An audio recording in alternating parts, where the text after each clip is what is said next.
Alrighty, in the last video, the Goron Elder told us that his son went to the Goron Racetrack, but that's currently blocked off with a boulder. You'll eventually figure that out on your own, but rather than just pointlessly going there and see it and then returning, and running around trying to figure out what to do, you want to enter the cave-like entrance on the far northern side of Goron Village. The sign outside labels it as the Powder Keg Maker's Shop. Take off the Goron mask and climb up the ledge, and then put on the Goron mask again so you can speak with Goron, who refuses to give dangerous explosives to non-Gorons. Racism in Zelda! Ah! Nah, not really. It's just that they're too heavy for other races to carry, so you wouldn't be able to use them in your other forms. Racism in Zelda! Ah! So he explains that he'll only teach you how to use powder kegs after you've used a powder keg. Wait, what? So he recommends that you blow up the boulders with it rather than yourself. Sound advice, I suppose. Maybe. There's a boulder blocking the Goron Racetrack, and since you need to blow up something anyway, we might as well help out the Gorons while we're at it.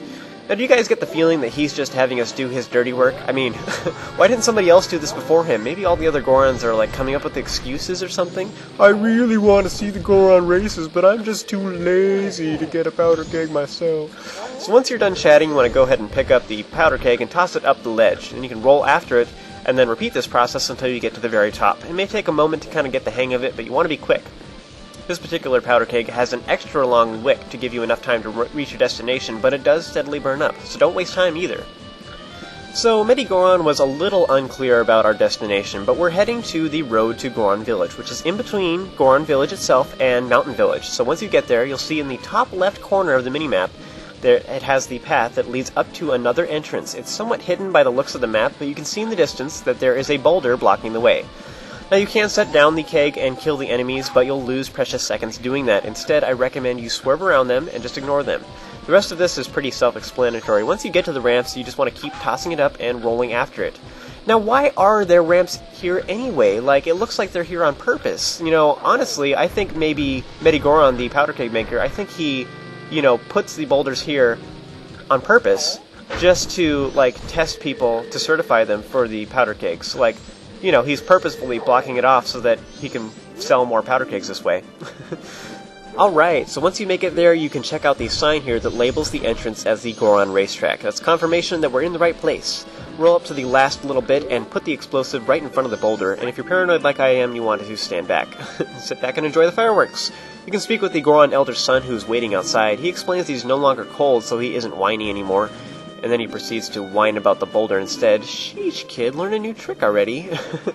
At this point, you can shoot the powder keg with an arrow to make it blow up early. Otherwise, you can just wait for the wick to run out on its own time. Now, I actually recommend you start working your way back towards Goron Village at this time, and you'll see what I mean in a moment. Throughout Majora's Mask, you'll see these circles of stones, and you can usually either play the Song of Storms, which we'll get later on in this chapter, or they require that you use either bombs or the blast mask to blow it up, and this will reveal hidden holes that you'll find that have goodies inside, and it's usually just things like rupees or bugs or cows or other not very valuable things.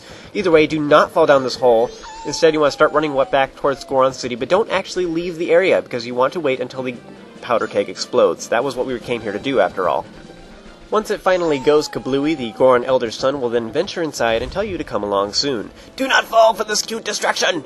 If you remember from earlier, the powder keg maker told us to come back and speak with him after we successfully blew up the boulder. So if you don't go do it now, I'm betting that you'll forget to do this and have to do this quest over again. This is one of the requirements in order to move forward in the game, so you make sure you accomplish this.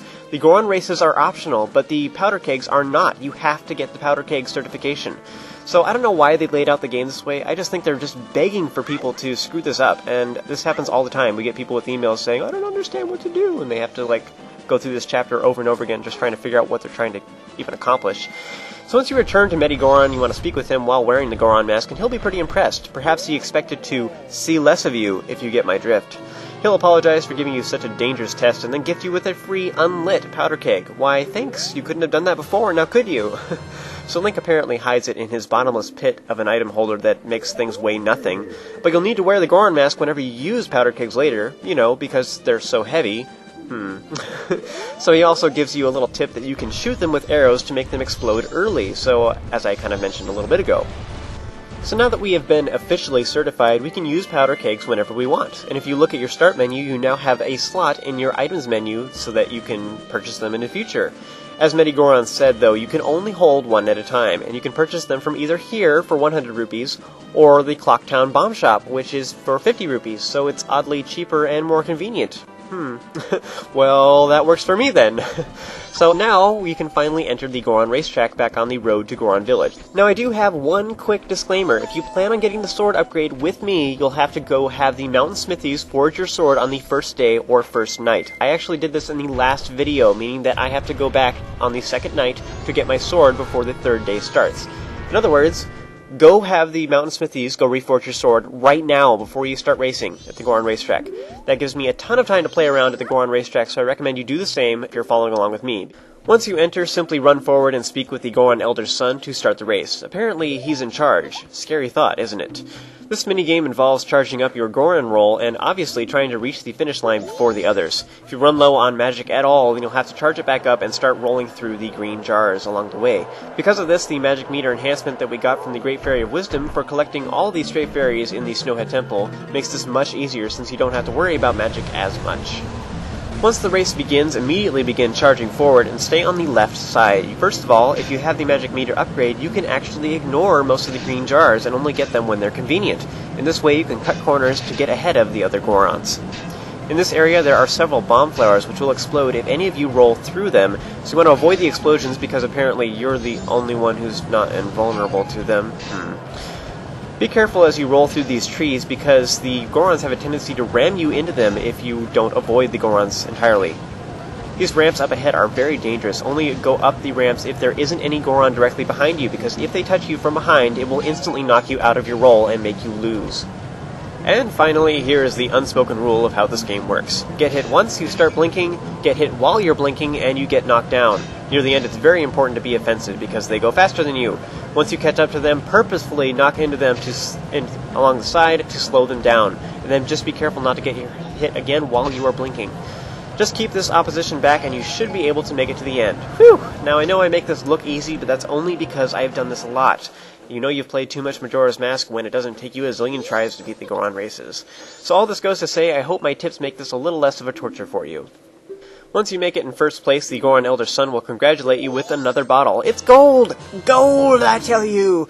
You can actually sell this stuff at the Curiosity Shop in West Clocktown from 10 p.m. to 6 a.m. for 200 rupees, but we actually have a better use for it. And that's all we had to do here, so I'm just showing what all the other Gorons have to say.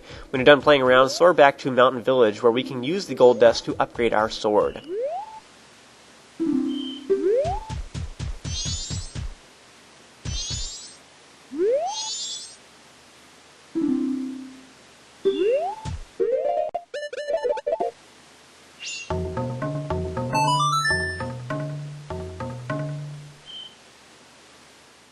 Okay, so in the last video, I spoke with the Mountain Smithies and gave them 100 rupees to reforge my Kokiri Sword, and in order for this to work, you have to have done that either on the first day or first night, and if it's still the first day or first night, you still have a chance to do that.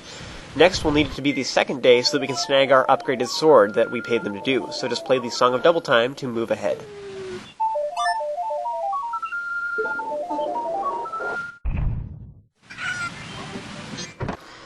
Alright, so Zubora, or should I say Gabora, the big burly guy with the mask on, reforged our sword into the Razor Sword, which makes it do twice as much damage from now on, yay! The only catch is that it only lasts for 100 sword slashes, and then it goes back to being the plain old Kokiri Sword again.